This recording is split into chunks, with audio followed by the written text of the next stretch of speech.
हाँ स्पोर्ट्स से क्वेश्चन था, टेनिस खिलाड़ी का नाम पूछा था। टेनिस खिलाड़ी का नाम पूछा था स्पोर्ट्स का। टेनिस खिलाड़ी का नाम पूछा गया था हाँ सर। मतलब 4 ऑप्शन दे रखे थे कि इनमें से कौन सी टेनिस खिलाड़ी है। जी, और उसके बाद में सर और कोई और ऐसे क्वेश्चन थे मतलब कि वो रजिया सुल्तान को कौन सी जेल में कैद करके रखा था। रजिया सुल्तान को कौन सी जेल में कैद करके रखा था? हाँ जीएसटी का कौन सा संशोधन अमेंडमेंट किस संविधान संशोधन से अच्छा, जीएसटी जब लागू की गई थी किस संविधान संशोधन के थ्रू लागू की गई?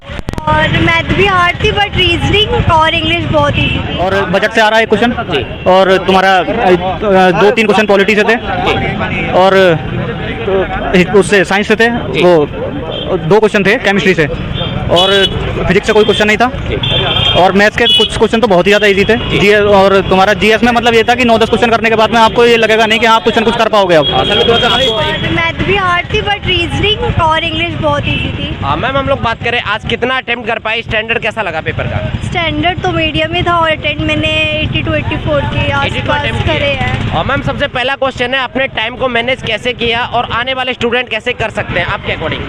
टाइम पहले रीजनिंग पे टाइम ज़्यादा लगेगा तो इसलिए आप पहले इंग्लिश या जीके वो करें तो बेटर है। रीजनिंग पे और मैथ्स पे लास्ट में जाए तो बेटर है। और मैम आज के 4 सेक्शन की बात करें, आपको कौन सा सबसे डिफिकल्ट लगा, कौन सा सबसे आसान? सबसे आसान रीजनिंग था, फिर इंग्लिश, फिर जीके और फिर मैथ्स। फिर मैथ्स, जी। यानी कि सबसे डिफिकल्ट जो था मैथ्स था। मैम मैथ में कितना अटेम्प्ट किया आपने, रीजनिंग में कितना? रीजनिंग में मैंने 2 छोड़े हैं, बाकी अटेम्प्ट करे हैं। 23 अटेम्प्ट जी। किए जी। और मैथ्स में मैंने 5 to 6 छोड़े हैं, 5 to 6 आपने लीव किया है। जी। मैम जो मैथमेटिक्स है उसमें एडवांस का बैटिस कितना है और अर्थमेटिक का बैटिस कितना है, वो आप बता पाए? दोनों इक्वली है। दोनों मतलब, इक्वल है, यानी 50-50 आपको लगा। हाँ। मैम थोड़ा सा बात करें करंट अफेयर आज के पेपर में कितनी पूछी गई थी और लगभग कितना क्वेश्चंस था? करंट अफेयर जैसे 4 क्वेश्चन 6 क्वेश्चन जितना आपको लगा हो उचित आपके अकॉर्डिंग, आपको नज़र नहीं डाला आपने उतना ज़्यादा? ध्यान नहीं दिया क्योंकि टाइम इतना था नहीं कि मैं इतना फोकस उस पर करूँगी तो इसलिए। और मैम बात करें रीजनिंग की, रीजनिंग में किन किन टॉपिक से ज़्यादा क्वेश्चन थे, किन किन टॉपिक से कम क्वेश्चन थे? कोडिंग वाले बहुत सारे थे। कोडिंग वाला हो गया, वाले कोडिंग बहुत सारे जी। थे और जैसे सीरीज हो जाता है मैम 2 4 6 8 10। हाँ वैसा भी बहुत था। ब्लड रिलेशन, डायरेक्शन, दिशा परीक्षण, डायरेक्शन और रिलेशन वाले 1-2 क्वेश्चन थे। 1-2 क्वेश्चन हो जी। गया। मैम थोड़ा सा आने वाले स्टूडेंट के लिए आप अपना एक्सपीरियंस शेयर कीजिएगा कि अगर आपको थोड़ा बहुत समय और मिलता तो आप क्या इम्प्रूवमेंट करती? मैं रीजनिंग पे और ज़्यादा ध्यान देती क्योंकि रीजनिंग बहुत अच्छी आई थी तो उस पर अगर ज़्यादा फोकस करे तो अच्छा है। जी मैम, और इससे पहले आपने कोई सीजीएल का एग्जाम दिया है? नहीं, आपका फर्स्ट अटेम्प्ट है। फर्स्ट अटेम्प्ट आपने 82 अटेम्प्ट किए? जी। काफ़ी अच्छा तैयारी attempt करता हूँ तो जी। काफ़ी दिन से एग्ज़ाम नहीं दिया था तो हुकअप्स के लिए आ गया था मैं। जी थोड़ा सा भाई ये बात करें कैसा लगा आपको पेपर? एग्ज़ाम देखिए समय कम है, आप मानते हैं 60 मिनट होता है, 100 क्वेश्चंस करने होते हैं तो आप स्ट्रेटेजिकली जाओगे तो पहले क्वांट नहीं करोगे क्योंकि क्वांट करने में समय लगता है। जी।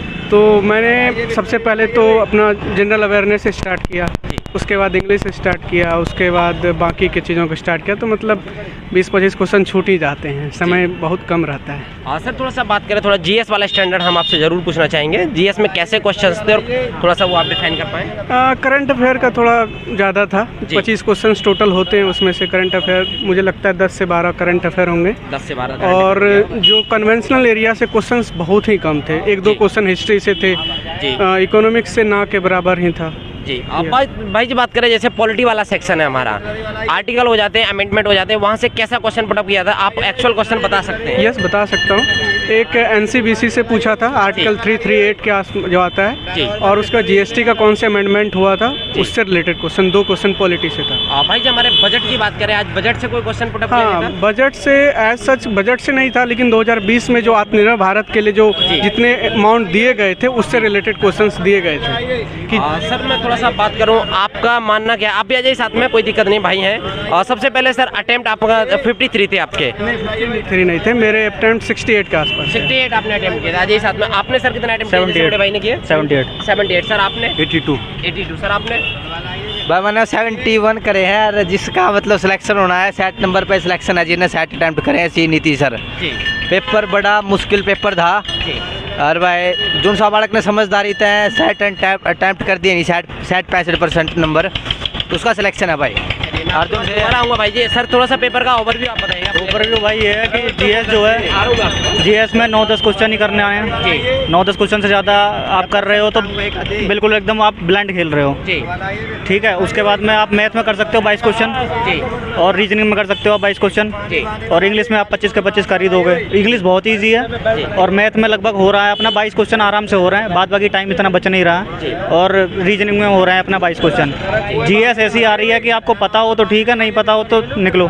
जी और बजट से आ रहा है एक क्वेश्चन, जी और तुम्हारा 2-3 क्वेश्चन पॉलिटी से थे, जी और उससे साइंस से थे, जी। वो 2 क्वेश्चन थे केमिस्ट्री से, और फिजिक्स से कोई क्वेश्चन नहीं था, जी और मैथ्स के कुछ क्वेश्चन तो बहुत ही ज़्यादा इजी थे। जीएस और तुम्हारा जीएस में मतलब ये था कि 9-10 क्वेश्चन करने के बाद में आपको ये लगेगा नहीं कि आप क्वेश्चन कुछ कर पाओगे अब। सर मैं थोड़ा सा आपको 1 मिनट का टाइम दूंगा, थोड़ा भाई से भी पूछ लेता हूँ। सर कैसा क्या आज का पेपर और कैसा लगा? पेपर ठीक था भाई, मतलब जिक्के थी ना बात थोड़ी, मतलब किसी की नहीं होती जिक्के, तो किसी की सगी नहीं होती बस, बाकी ओवरऑल तीनों सेक्शन अच्छे थे। तीनों सेक्शन हाँ, अच्छे थे, कोई भाई दिक्कत जी थोड़ा सा ओवरव्यू बताना चाहे आपको, रीजनिंग कैसी लगी, मैथ कैसी लगी आज की? मैथ ठीक था। मैथ जैसा भाई ने बताया ना 20-22 क्वेश्चन कर सकता बंदा अगर जिन्हें तैयारी करी हो। English 25 out of 25। 25 out of हाँ 25, इंग्लिश जी। खत्म है। और और सर मैं कुछ टॉपिक के नाम बताऊंगा, आप बताइएगा वहाँ से कैसे क्वेश्चन थे। सर सबसे पहले स्पोर्ट को उठा लेते हैं, कोई क्वेश्चन रिकॉल कर पा रहे हो? हाँ, स्पोर्ट्स से क्वेश्चन था, टेनिस खिलाड़ी का नाम पूछा था। टेनिस खिलाड़ी का नाम पूछा था स्पोर्ट्स का। टेनिस खिलाड़ी का नाम पूछा गया था हाँ, सर। मतलब 4 ऑप्शन दे रखे थे कि इनमें से कौन सी टेनिस खिलाड़ी है। जी, और उसके बाद में सर और कोई और ऐसे क्वेश्चन थे मतलब कि वो रजिया सुल्तान को कौन सी जेल में कैद करके रखा था। रजिया सुल्तान को कौन सी जेल में कैद करके रखा था? हाँ, जीएसटी का कौन सा संविधान। अमेंडमेंट किस संविधान संशोधन से जिस अच्छा जीएसटी जब लागू की गई थी किस संविधान संशोधन के थ्रू लागू की गई हाँ, थी? जी, हाँ। बहुत बढ़िया सर। और सर जैसे हमारे लोक नृत्य हो जाता है, जनजाति हो जाती है, वहाँ से कोई क्वेश्चन आया? लोक नृत्य तो कोई ऐसा था नहीं, जी लेकिन हाँ उन्होंने ये पूछा था कि लिंगानुपात में कौन सा राज्य सबसे ऊपर है। 1000 से ऊपर किसका लिंगानुपात है? शिशु लिंगानुपात। जी शिशुलिंग शिशु लिंगानुपात। जी वैसे नॉर्मल पूछता तो केरल है। नॉर्मल तो सबको पता है, लेकिन है। केरल भी है और तुम्हारा तमिलनाडु भी जी। है, पांडुचेरी भी जी। है, लेकिन अगर ये है कि जब शिशु लिंगानुपात पूछा तो वो तो किसी को नहीं पता है। हाँ, भाई जी बात करें जैसे हमारा हिस्ट्री हो गया, भारतीय इतिहास, वहाँ से कोई क्वेश्चन आपको याद आ पा रहा हिस्ट्री में से रजिया सुल्तान थी। रजिया सुल्तानी हो गया सर। ठीक है, और उसके बाद में ऐसा कोई खास क्वेश्चन नहीं था जो आप कर पाओ। जी। मतलब यही 8-9 क्वेश्चन थे, 2 साइंस के क्वेश्चन, 2 पॉलिटी के, जी। और 2-3 अपना उसके इकोनॉमिक्स का कोई क्वेश्चन देखने को इकोनॉमिक्स भाई एक बजट का क्वेश्चन बताया तो बजट कर दो बस, और कोई ऐसा कोई खास क्वेश्चन सर नहीं बात था। करें जैसे हमारा सेक्शन हो जाता है जियोग्राफी, नदी पर्वत पहाड़ झरने और वहाँ से माउंटेन। ये मतलब जो हाँ, वो एक नदी होती थी सिक्किम और उसकी, जो सिक्किम और पश्चिम बंगाल में से होकर बहती है, कौन सी नदी है जो दोनों में होकर दोबारा बहती बताइएगा है? क्वेश्चन। सिक्किम और पश्चिम बंगाल दोनों राज्यों में से होकर कौन सी नदी बहती है? ऑप्शन में कौन कौन सा था थोड़ा पता? ऑप्शन कैसे बता दूं यार? एक पर्सन था कितनी ऊंचाई पर मतलब जो माउंटेनियर हैं उनकी मतलब डेथ का वो। पॉइंट जो है वो कौन सी ऊंचाई पे जाके हो जाता है? हाँ मैं समझा नहीं थोड़ा सा। और जैसे एक माउंटेन की ऊंचाई जी। है तो जो डेथ पॉइंट जो बोलते हैं वो कितने मीटर की ऊंचाई को बोलते हैं? अच्छा डेथ पॉइंट बोलते हैं कौन से मीटर की ऊंचाई को बोलते हैं? सर थोड़ा सा बात करें आप इंग्लिश की तरफ, थोड़ा सा बता पाए किस किस टॉपिक से? इंग्लिश में यार एंटोनियम साइनोनियम बहुत ईजी है। एंटोनिम सिनोनियम। हाँ, जो प्रीवियस ईयर पूरा प्रीवियस ईयर, एक भी नया क्वेश्चन नहीं है। जी। और तुम्हारा ये जो क्लोज टेस्ट है वो एकदम मेमोरी बेस्ड, वो है स्टोरी बेस्ड है, जी बहुत आसान है। और यही है कि इंग्लिश ज़्यादा से ज़्यादा 5 मिनट में इंग्लिश हो गई थी। जी। सर थोड़ा सा बात करें जैसे रीजनिंग वाला पोर्शन है और मैथमेटिक्स, ये दोनों टाइम टेकिंग है। सबसे पहले तो इतना कुछ ज़्यादा टाइम टेकिंग नहीं है, लेकिन हाँ लगभग 45 मिनट आपको इन दोनों में लगेंगे अगर आपको 22 क्वेश्चन करने हैं तो। जी 22 से 45 से मेरा चौथा अटैम्प्ट है, जब मुझे 45 मिनट लग रही है तो पता नहीं और होगा तो क्या हुआ होगा। हाँ सर थोड़ा सा रीजनिंग में कितना टाइम दिया और कितने क्वेश्चन अटेम्प्ट? रीजनिंग में भाई मैंने 16 मिनट का टाइम दिया था जी। और मैंने 22 क्वेश्चन करे थे। 22 क्वेश्चन किए थे। हाँ। सर आपने कितना समय दिया था? मैंने समय तो एग्जैक्ट मेरे को याद नहीं, बाकी मैंने इंग्लिश में तो 21 क्वेश्चन अटेम्प्ट किए थे, उसमें रीजनिंग में 21 और मैथ में 18 क्वेश्चन। मैथ में 18। सर थोड़ा सा अब आप अपना एक्सपीरियंस शेयर कीजिएगा। हाँ, जैसे कि रीजनिंग में किन किन टॉपिक से और कैसा लेवल था वो थोड़ा- रीजनिंग में तो बस ये है कि आपको जो वो है ना सिटिंग वाला जी। वो आपको देखते ही छोड़ देना है। करना ही नहीं है, टाइम बचे तो करो, नहीं तो बिल्कुल मत करो, क्योंकि उसमें लग रहा है कम से कम 2 मिनट जी और मैंने किया ही नहीं इस वजह से। मुझे पता था, पहले मैं आपका रिव्यू देख रहा था तो मैंने कहा करना ही नहीं है, तो इसी वजह से मेरे तो 22 हो गए उसमें। अगर मैं फंसा रहता तो पता नहीं कितने कम हो जाते। और मैथ में किसी भी क्वेश्चन में फंसना नहीं है, डीआई बहुत ईजी है, डीआई को देख के ये हो रहा हो कि यहाँ पे डीआई देख के छोड़ देना, डीआई बहुत ही आसान है। और मतलब ओवरऑल यही है कि 22 सीरीज का कोई क्वेश्चन सीरीज के बहुत आसान क्वेश्चन थे, आज नहीं फंसा एक भी क्वेश्चन? नहीं थे, बहुत आसान क्वेश्चन था। और जो एनालॉगी है उसका क्वेश्चन फंसा था, जैसे वो ट्यूलिप को 189 लिखा जाता है और फ्लावर को इतना लिखा जाता है, वो उसका क्वेश्चन तब था। और इन सब के बाद में मतलब ब्लड रिलेशन आसान था जी, और वो तो एक ही लाइन का था ब्लड रिलेशन तो, और वो भी आसान था कि कौन सा चिन्ह बदल दें और ये आंसर आ जाए। अल्फाबेटिक सीरीज आता है ये, जैसे A डैश B, वो नहीं आया, वो नहीं आया, वो नहीं आया, लेकिन वो नहीं आया, लेकिन वही, लेकिन वो तो बहुत आसान होता है भाई। क्योंकि हाँ, वो सबसे ज़्यादा ये क्वेश्चन आया था कि TUF TUB, अगला नंबर SUT, तो अगला नंबर क्या आएगा, ये ऐसे 3 क्वेश्चन थे, ऐसे 3 क्वेश्चन थे। जी, और ये ऑड वन आउट छांटना था, इनमें से कौन सा ऑड वन आउट है। और एक वैसा था कि मतलब 4287 को 3392 लिख दिया जाता है, तो इस संख्या को क्या लिख दिया जाएगा, ऐसे क्वेश्चन थे। जी, मतलब ऐसे आसान था पेपर। और ये थोड़ा सा मैं अपने पहले पेपर दिए हुए हैं, कंपेयरिंग टू इस बार के पेपर का लेवल क्या आंकते हैं? पेपर का लेवल बात यह है कि मैथ तो ऐसा ही है जैसा पिछली बार था, जीएस बहुत टफ है।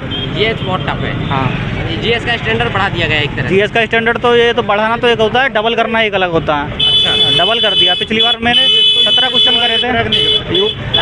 जी, आप बोलिएगा। जीएस तो यूपीएससी वाले भी नहीं क्रैक कर सकते जी, इसमें। भाई जी थोड़ा सा मैं बात करूं, जैसे कि कुछ क्वेश्चन में कुछ स्टूडेंट को 50% का डाउट होता है, ऐसी सिचुएशन में आप क्या सोचते हैं और क्या करते हैं? मैं तो लगाता हूँ भाई। आप लगाते हैं? बिल्कुल रिस्क उठाते हैं?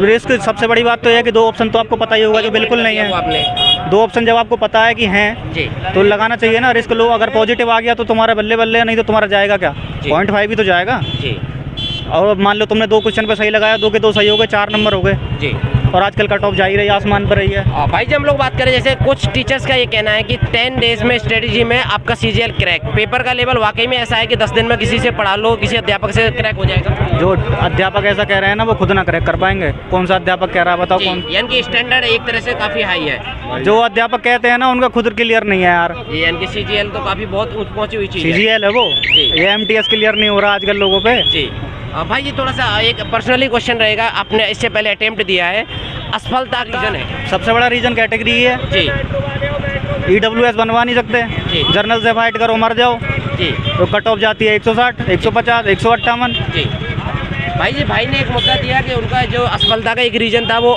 जर्नल था, आप थोड़ा सा बता पाएँ? तो भाई ये बताओ पहले EWS आप क्यों नहीं बनवा सकते? क्योंकि उस तो गवर्नमेंट जॉब है, तो उसमें भी 8 लाख से ऊपर इनकम होनी चाहिए जब नहीं बनता। कौन सा गांव ऐसा है जिसमें कर दो? आप ये बताओ, जब आपके पापा गवर्नमेंट जॉब में है, आप क्रीमी लेयर में हो, आपका बैकग्राउंड अच्छा है, तो आप क्यों ले रहे हो कोटा? आप थोड़ा सा पेपर की बात करें सर, कैसा गया आज का आपका पेपर? सर पेपर अच्छा था, जी के बहुत ज़्यादा टफ थी, जिसे कहते बहुत ज़्यादा टफ थी, उसमें से बिल्कुल भी नहीं आया, मात्र 10 से 20% आया था पढ़ा हुआ, और बाकी सब मॉडरेट था। अटेम्प्ट की बात करें सर, कितना अटेम्प्ट? सर मेरे 69 अटेम्प्ट करे हैं, जिसमें कि मैथ में ही सबसे ज़्यादा छूटे हैं मेरे। भाई का पेपर हुआ है? हाँ भाई का भी हुआ है। आपने कितना अटेम्प्ट किया सर? भाई मेरा भी अराउंड 70 का है। 70 अटेम्प्ट। आपको पेपर का स्टैंडर्ड कैसा लगा? जैसे भाई ने बहुत सारी चीज़ें बताई आज के पेपर के। स्टैंडर्ड क्या, इसकी मैथ भी ठीक थी, इंग्लिश भी सही थी, मेन जो चीज़ प्रॉब्लम करी थी वो करी थी इसकी जीके। जी के। सर थोड़ा सा बात करें, आज आपको कैसा लगा स्टैंडर्ड, और थोड़ा सा आप अपने अकॉर्डिंग बताइएगा कि आने वाले स्टूडेंट के लिए क्या कहना चाहते हैं? आइए आप आइए। बताओ भाई, आने वाले स्टूडेंट को यही है कि करंट थोड़ी सी रिवाइज कर ले, अपना स्टैटिक पार्ट और कुछ मत करे, क्योंकि स्टैटिक करंट थोड़ी आसान आ रही है, तो सिंपल वो कर ले अभी 2-4 दिन जिसका पेपर है केवल, बस। भाई जी थोड़ा सा आप गाइडेंस के लिए कुछ कहना चाहें बड़े भाई, आप बताइएगा। बताओ भाई। भाई मेरा मानना मैथ पे ज़्यादा फोकस किया जाए, क्योंकि जो ज़्यादातर जो अटैम्प्ट का फर्क पड़ता है ना वो मैथ से ही पड़ता है, और बाकी रही जीके की, तो जीके ऊपर नीचे होती रहती है, उसका फर्क, उसका अगर किसी की जीके टफ भी आ रही है तो नॉर्मलाइजेशन उसे इक्वल कर देगी। अच्छा भाई, अगर मैं थोड़ा सा बात करूँ, कुछ सिचुएशन ऐसी बनती है कि आपको क्वेश्चन आता है बट टाइम टेकिंग है, ऐसी सिचुएशन में आप क्या करते हैं? भाई ये तो CGL है, इतना तो